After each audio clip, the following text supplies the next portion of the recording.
We hope to be in good health all the time. However, the reality isn't so perfect. There are many people who are living with serious or superficial illnesses. I'm one of them. I so wish I wasn't, but if it is what it is, I must find a way to live with it. Is it too much to ask my husband to understand this? My name is Sally. I'm a 29 years old working wife. It's been 3 years since my husband Tom and I got married. I suppose we still have a good relationship, except on one thing. Hey, Sally, wake up! I opened my eyes to the shaking of my body. I saw the face of Tom right in front of me. Oh, what happened? You fainted all of a sudden. My head was still spinning as I tried to pull myself up.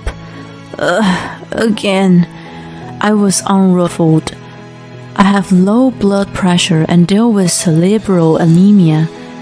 It can happen even while I'm cooking on my feet, so I'm usually extra careful when the stove is on. I try to remember what I was doing and saw potatoes. Oh yeah, I was peeling potatoes. I felt a cold sweat at the thought of having symptoms while holding on the knife. I got freaked out by the loud noise and came to find you on the floor. What the heck are you doing? Shouldn't he have been more concerned? Tom never understood the symptoms of cerebral anemia. Even thought I tried to explain to him numerous times. Not only he could care less, but he looked annoyed. I didn't ask him to over-worry, but a little bit of concern from his side would have been nice. Did I expect too much? I met him at work. We didn't have a whirlwind romance, but we were passionate in love. Was it normal to change after marriage? We started dating. Because of my disorder in the first place, I felt dizzy and nauseous while I was chatting with my colleague and passed out in the office. Tom came to my rescue, which was the start of our romance. He stopped taking care of me after the marriage. On the contrary, his attitude changed drastically. If you assume cerebral anemia is not a big deal, I can't argue. Tom thought it was just anemia and ordered me to take more iron supplements and eat more liver. He didn't care if there were different types of anemia. I had come to the realization that he wouldn't have listened even if I explained it. I no longer minded that he wasn't worried about me, but he seemed disgruntled. I lost my appetite. I'm going out. Why? It'd be ready soon. I don't want to eat anything cooked by someone who feeds just peeling potatoes. I feel more nauseated than you. I'm leaving. Wait, he left me pleading. I sighed, staring at the potatoes. It was a usual occurrence. He came up with an excuse to go out whenever I had symptoms and didn't come back for hours. I thought he was taking extra time to come back on that day, but he shockingly stayed out until the next morning. It wasn't just going out, was it? I felt anxiety. One day, Tom mentioned there was something to tell me. What is it? I decided to take my parents to Puerto Rico over the long holiday. Whoa, that sounds amazing. I clapped my hands to the exciting plan. Came to think of it, we never took a trip after our marriage. It was a little bit awkward to go with my in-laws, but we had a good relationship so that it could be fun. Clear ocean, white sand beach. My bikini from last year still fit? My mind was filled with tropical island breeze. But then Tom said, don't assume. I gave him a quizzical look. What do you mean? I'm going with my parents and you are staying back. Why? I yelled out to his unexpected reply. Why should I stay back? You know you're not well, don't you? You pass out just 'cause you stand for a while. You can't even go on sightseeing. We can't enjoy our trip with you there. My symptoms aren't that bad. You're exaggerating, so wrong. I'm just being honest. My parents agreed to, so you're staying. What? It's already been decided no matter what. I already booked a hotel for 3. I was lost for words as I watched him walk out the door. I was preparing dinner, but he let me alone again. I watched Tom cheerfully packing for his trip later on. I contemplated on protesting to his parents, but I was scared to destroy the good relationship I kept with them. Wait, they were the ones trying to break our good relationship. Even though I thought so, I couldn't find the courage to face them. Indeed, standing for a little while did make me faint. It was already too late when I felt dizzy and nauseous. I couldn't predict when the symptoms showed up. It was quite troublesome. I suppose I was a nuisance to have a holiday with. I needed to let it go. As I was thinking while staring blankly at the calendar, oh, wait. I felt dizzy and nauseous. Damn, too late. As my vision started to spin, I worried about sharp objects around me and passed out. Hey, Sally, wake up. I felt the sensation of something pushing my body as I heard Tom's voice. As I expected, I was lying on the floor. I opened my eyes and saw Tom standing over me. Tom? My God, that's enough! How many times do you have to pass out? Ouch! Stop it! You didn't seem to be coming back, so I help you. Be thankful. He was shoving me with his foot out of things. Even though he wasn't actually kicking me, I couldn't believe he was using his foot. I shuffled to get up, but I still felt lightheaded and nauseous that I couldn't get up. I'm feeling sick. As I lay back down on the floor, Tom clicked his tongue. No, it wasn't necessary. I was upset and wanted to confront, but I was too sick to say the word. What did he say to his poor wife next? Hey, I'm leaving now. Be good. I'll be mad if I come back to the mess because you slack on housework. No compassion whatsoever. Huh? Leaving? You know I'm going on a holiday. It's almost time for my flight. I'm on my way out. Wait a sec. Help me get up. Least, help me get to the bed. I'm gonna throw up. No way. Don't be such a baby for just a vertigo. There's still enough time to catch the plane, right? Don't you even have a decency to take your sick wife to the bed? My unspoken protest was clearly ignored, and he walked out the door. I laid on the floor alone as I watched the door close behind him. No way! That's diabolical! Aren't you pissed off? Of course I am. That's why I'm venting on you. I complained to my colleague next day. She was astounded and upset. See? Anyone who wouldn't have thought it was terrible. After Tom left, I managed to get up on my own and then cried going over what he just said. I had been feeling mistreated by him, but that was the coldest. My colleague's kindness wasn't enough to make me feel better. What am I going to do? I was feeling stressed when I received a call that night.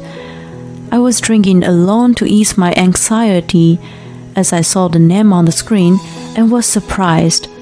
It was my father-in-law. He was supposed to be on a trip with Tom. Did something happen to him? Sobering up at once, I answered the call in panic. Yes, hello?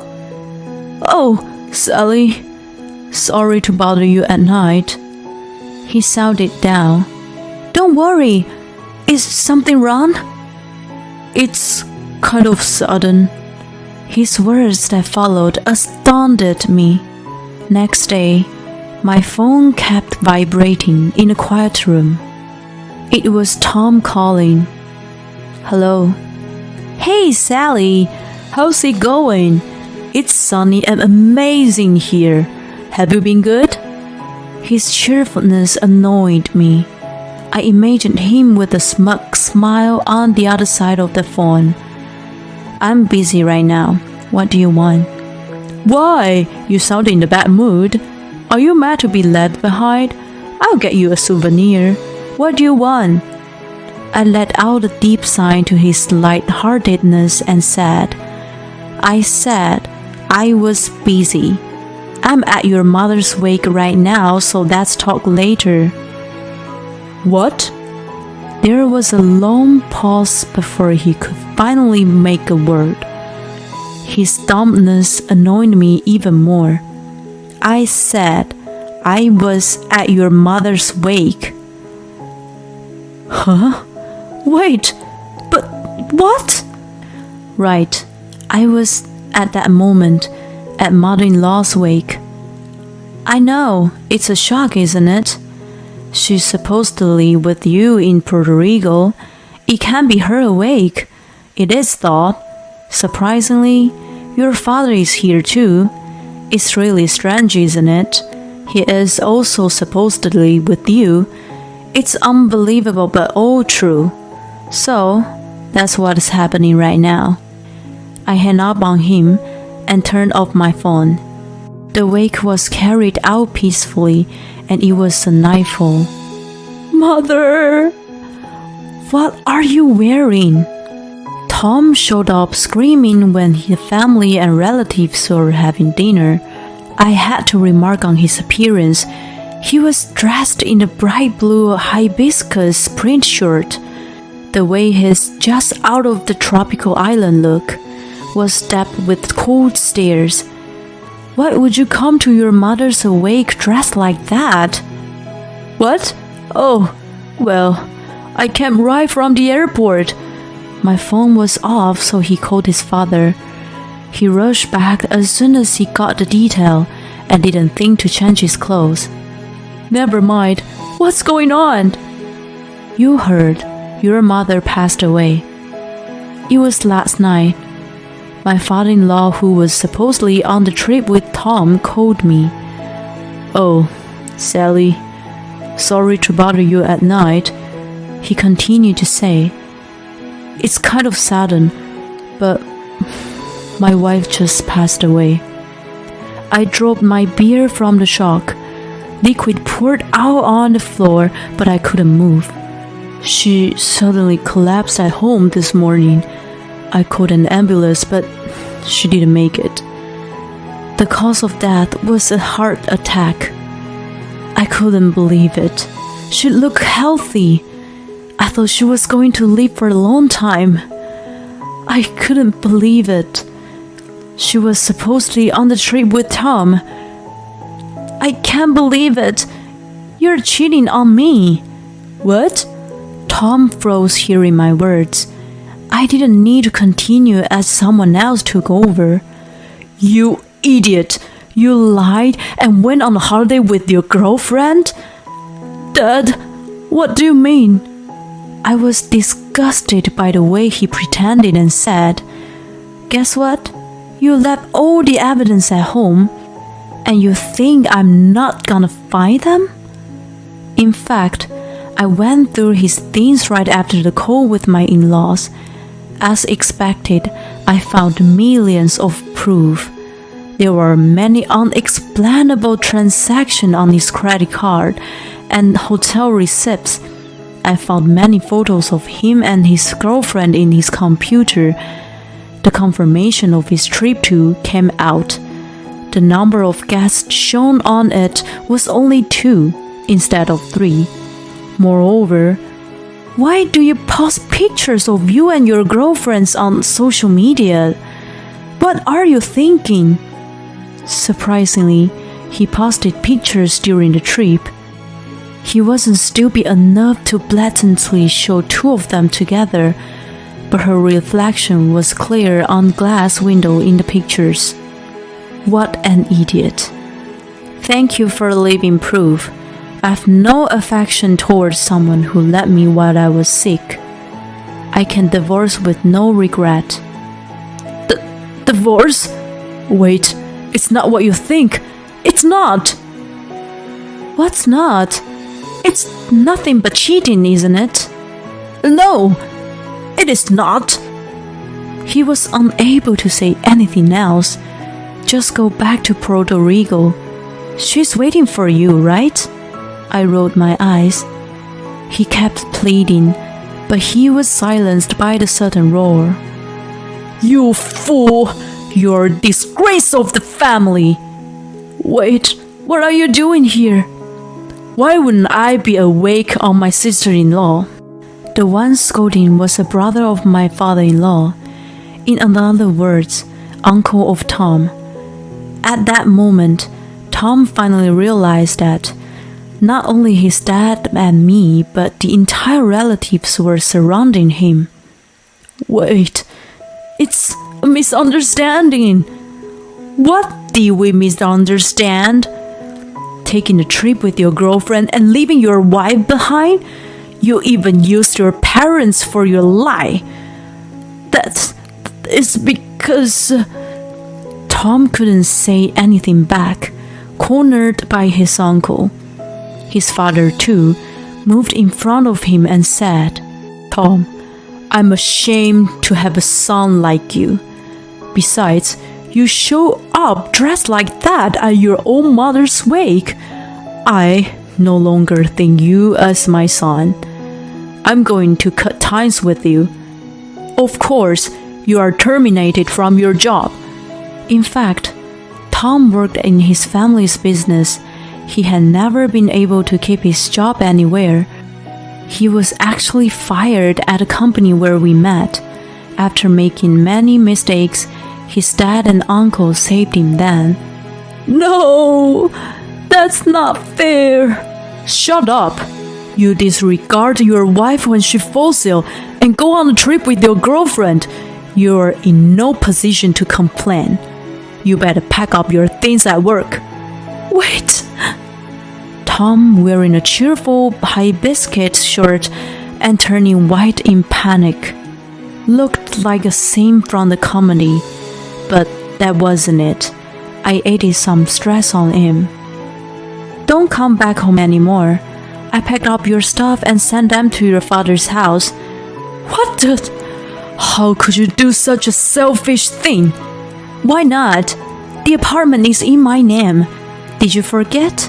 I have no interest in sharing it with a cheater. There's no space for you there. I can't let you in even you show up.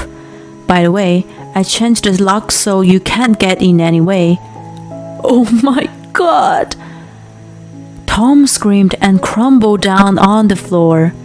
Afterward, I hired a lawyer and divorced Tom. I got a large sum of alimony from him, as well as compensation from his girlfriend. The girlfriend, who had never imagined to be charged, was fed up with upless Tom and they broke up. He had been spending a large amount of money on her, but after losing a job, he was unable to pay off his credit card debt. He loaned from his father and uncle at the end. His father didn't allow him to move back in, so he is now living in a tiny, shabby apartment. His uncle managed to find him a job so that he could pay back his loan, but I hear the job is physically demanding. Sally, help me! I'm gonna collapse from exhaustion, he lamented over the phone. Really? If you collapse, I'll take a trip to Puerto Rico then, I replied. I laughed at Tom, who was stunned and hung up on him. Don't know what happened to him afterward as I block him, but I assume he doesn't have a pleasant life. Years later, I met someone new. He is into wellness and understands my disorder. It might be for him. I've been experiencing less symptoms lately. Perhaps peace of mind is the best treatment. Seeing an embarrassed expression as he held out a ring to me, I'm excited by the prospect of a happy future.